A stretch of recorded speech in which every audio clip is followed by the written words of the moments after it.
Cabin mate 24 hours study hall and work space mobile app download చేసుకుని ఇప్పుడే మీ cabin book చేసుకోండి.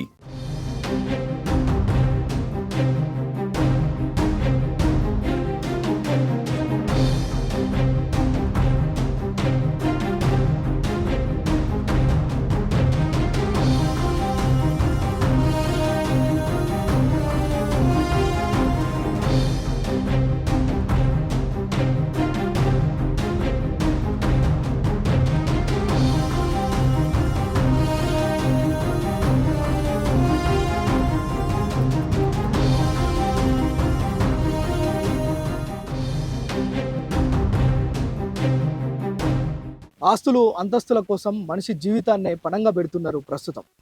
ఒక సవతి తల్లి తన బిడ్డకు పెళ్లికి సంబంధం కుదిరినాక కూడా తన ఆస్తిని కట్నంగా ఇవ్వాల్సి వస్తుందనే ఒక దురాశతో తన బిడ్డనే చంపి పాతిపెట్టిన సంఘటన మేడ్చల్ మల్కాజ్గిరి పరిధిలో చోటు చేసుకుంది. ఒకసారి వివరాల్లోకి వెళ్దాం. ఇంత దుర్మార్గమైన సంఘటన అంటే, వివాహం కుదిరిన సంతోషంలో బిడ్డ ఉండగా ఆస్తిని చేజిక్కించుకునేందుకు తల్లి తన మర్దితోని తన మర్ది స్నేహితులతో కలిసి బిడ్డకు ఉరేసి చంపి గోతిలో పాతిపెట్టిన దారుణమైన సంఘటన ఇది. మేడ్చల్ మల్కాజ్గిరి పరిధిలో ఉన్న బోడుప్పల్ శ్రీ లక్ష్మీనగర్కు చెందిన పీనా నాయక్ అనే వ్యక్తి రెండో భార్యగా లలితను చేసుకున్నాడు. అయితే 30 ఏళ్ల క్రితమే పీనా నాయక్ తమ దూరపు బంధువులతో వివాహం కాగా వారికి మనస్పర్ధలు వచ్చి దూరం అయ్యారు. అయితే వారికి మొదటి భార్యకే ఒక బాబు ఒక పాప, ఇద్దరు సంతానం ఉండగా బాబుని మొదటి భార్య దగ్గరే ఉంచిన పీనా నాయక్ కుమార్తెను మాత్రం తన దగ్గర ఉంచుకుంటున్న ప్రస్తుతం ఆమె బిఎస్సి నర్సింగ్ పూర్తి చేసి ప్రైవేట్గా ఉద్యోగం చేస్తుంది. అయితే తన బిడ్డ మహేశ్వర్కి లాంఛనంగా వివాహం చేయాలని తండ్రి పీనా నాయక్ భావించి తనకు వివాహం నిశ్చయం చేసిండు. అల్లుడికి ఇచ్చేందుకు బోడుప్పల్లో ఉన్న తన ఇంటిని కట్నం కింద ఇస్తామని మాట్లాడుకున్నారు. అనుకున్నదే తడవుగా పనులు చకచక చేసుకుంటున్న క్రమంలో ఈ ఇంటిపైన సవితి తల్లి లలితకు మాత్రం కన్నుబడింది. ఈ ఇంటిని ఎట్లయినా మొదటి భార్య కూతురైన మహేశ్వర్కి ఇవ్వొద్దు కట్నం కింద అనే ఒక దురాలోచన మైండ్లో పడింది. మైండ్లో పడడమే ఆలస్యం దీనికి ఇంటిని ఏ విధంగా చేజిక్కించుకోవాలనే ఆ యొక్క సన్నాహాలు చేస్తున్న నేపథ్యంలో తన మరిది అయిన రవి సిఆర్పిఎఫ్ జవాన్గా పనిచేస్తున్నాడు. తనకి ఫోన్ చేసి ఎలా చేసైనా ఆ ఇంటిని దక్కించుకోవాలని తనకు చెప్పడంతో అతను ఒక వ్యూహరచన చేసిండు. అమ్మాయిని చంపేస్తేనే ఆస్తి నీకు వస్తుందనే ఒక దుర్మార్గమైన ఆలోచనను వదినకిచ్చిండు. అనుకున్నదే తడవుగా ప్రతిరోజు మాదిరిగానే హీనా నాయక్ డిసెంబర్ మాసంలో ఉద్యోగానికి వెళ్ళిండు ఉస్మానియా యూనివర్సిటీకి. సో ఇక అతను వెళ్ళగానే అదును చూసింది మహేశ్వరిని మట్టు పెట్టాలని చూసింది తల్లి లలిత. వెంటనే మరిది రవికి అదేవిధంగా అతని స్నేహితుడికి ఫోన్ చేసి హైదరాబాద్ పిలిపించుకుంది.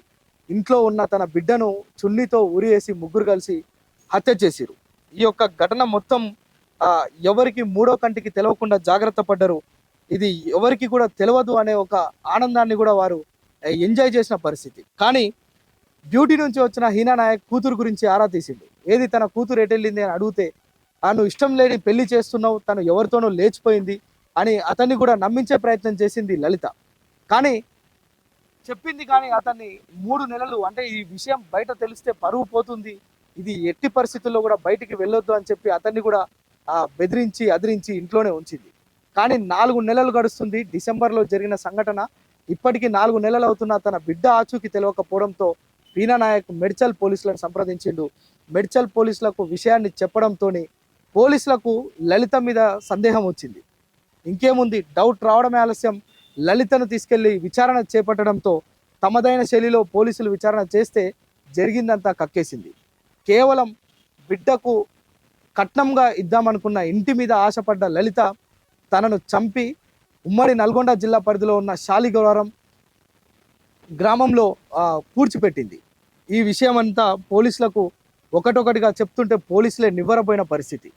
విషయం అంతా తెలుసుకున్న పోలీసులు వెంటనే ఇక్కడి నుంచి శాలిగౌరం వెళ్ళిరు. అక్కడ ఉన్న ఎక్కడైతే మహేశ్వరిని పూడ్చిపెట్టారో అక్కడికి వెళ్ళి ఆ యొక్క పూడ్చిపెట్టిన గోనె సంచలు మూటగట్టి పూడ్చిపెట్టిన ఆ యొక్క శవాన్ని తీసి పంచనామా చేసి తర్వాత కుటుంబ సభ్యులకు అప్పచెప్పారు. సో ఈ సంఘటనకు సంబంధించి ఏదైతే బిడ్డకు పెళ్లి కుదిరిందనే ఆనందంలో పీనా నాయక్, అదేవిధంగా పెళ్లి కుదిరిందనే సంబరంలో మహేశ్వరి ఇద్దరూ ఉన్న నేపథ్యంలో కేవలం ఒక ఇంటి కోసం కట్నంగా ఇవ్వాలనుకున్న ఇంటిని కాజేయాలనే ఒక దుర్మార్గమైన ఆలోచనతో మాత్రమే సవితి తల్లి లలిత ఈ యొక్క దారుణానికి ఒడిగట్టినట్లుగా పోలీసులు అయితే వెల్లడించారు. దీనిపైన కేసు నమోదు చేసుకొని దర్యాప్తు చేసిరు, నిజానిజాలు బయటపెట్టిరు. పోస్టుమార్టం రీపోస్టుమార్టం చేసి కుటుంబ సభ్యులకు మహేశ్వరి ఆ యొక్క మృతదేహాన్ని అప్పచెప్పిన సంఘటన. ఒక్కసారిగా అంటే మేడ్చల్ మల్కజ్గిరి బోడుప్పల్ పరిధిలో ఈ యొక్క సంఘటన జరిగిందని తెలుసుకున్న సమీప కుటుంబ సభ్యులకు సంబంధించిన వారు కావచ్చు, ఆ ఇంటి సమీపంలో ఉన్న వారంతా ఒక్కసారిగా భయాందోళనకు గురయ్యారు. అంటే ప్రతిరోజు లలితను చూస్తుంటారు వారంతా. ఒక్కసారిగా ఈ యొక్క ఘటన చోటు చేసుకోవడంతో వారంతా ఉలిక్కిపడ్డ సందర్భం ఇక్కడ చోటు చేసుకుంది. సుమన్ టీవీలో మీ పర్సనల్ అండ్ బిజినెస్ ప్రమోషన్స్ కోసం కింది నెంబర్కి కాంటాక్ట్ చేయండి.